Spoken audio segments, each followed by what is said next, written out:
Okay guys, I wanted to take a moment and show you guys how I do my Gypsy's hair. In the wintertime, we take their hair down once a month. In the summertime, we're every 2 weeks, we rewash it and rebraid it. So this is my favorite detangler. It's Cali Magic. This is actually the only horse product that I use. My shampoo comes from Dollar Tree for $1. It's amazing. First, I brush it all through really good. Make sure it's all cleared out, and obviously it's been washed and all that good stuff.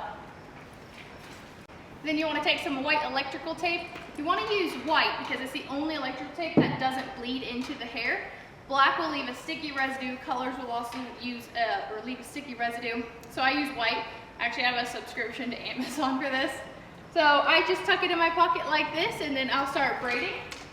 Right here on Picasso, you can see where we're growing out that bridle path. I don't really know why we ever cut one on him, just because he's going to show horse. And it doesn't bother me too much. So this bridle path would be its own braid, just because it's shorter.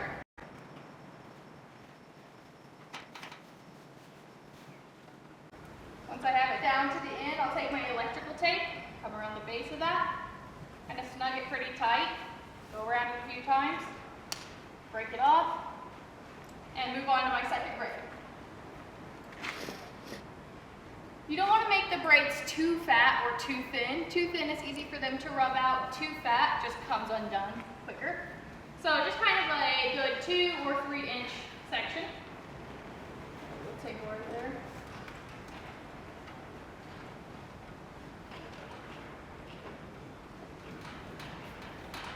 Good friends, you guys can follow her.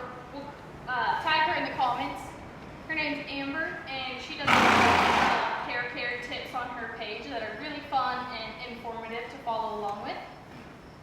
And I think one thing that she says really sticks out to me, and she talks about how preventative maintenance saves you in the long run. So just taking really good care of the hair, and you don't have to come back and deal with staining and things like that after. I was there when Picasso was born, so it's been super fun to raise him. He is 4 years old now. Picasso, here's a fun fact, he is the only horse that I ever bred. So, that's fun. Smoky black, and his dad was Tobiano, and somehow he popped out like this. And at the time it was a trend on TikTok. They would say, "I like it, Picasso." And so he popped out, and me and my coworker at the time, we looked at him, we looked at each other, we're like, "We like it, Picasso." I actually thought he was Palomino for the longest time. He's not Palomino, he's just red with a very white mane and tail.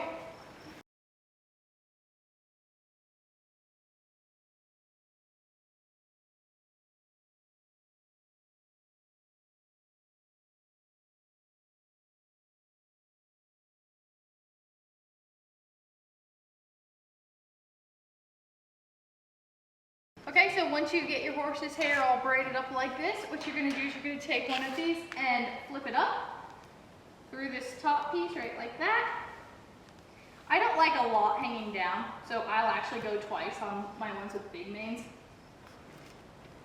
Go up like that, take your tape, go across the top part of it, and then go across the bottom. Just like that. The reason I flip it up like this, actually, so the braids stay way longer, but see how the end of this goes to his mouth? So when he's grazing, they'll actually chew off the end of it. I can always tell people leave their horse's manes down, because it'll be like chewed off right here and can get long.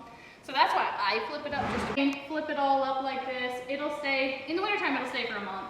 In the summertime, it gets pretty dirty, and so we take it back down and wash it. So we're every 2 weeks in the summer. This keeps it out of the way of my reins when I'm riding, nothing gets tangled up. It's pretty convenient. I actually ride with the mane up so much that when I ride with it down, I'm like, this is crazy. Why don't you just cut it if you're going to tape it up most of the time?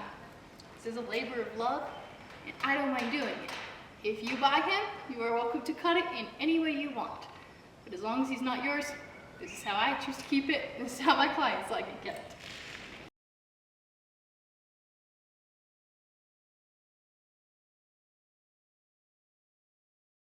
So after you get all this done, look how beautiful that is. I leave this last braid out because this is kind of close to where my saddle sits, and I don't want to cause a rub where I'm kind of pushing down on that. So I just choose to leave this braid down. It's usually a shorter braid anyway, so it works out perfectly.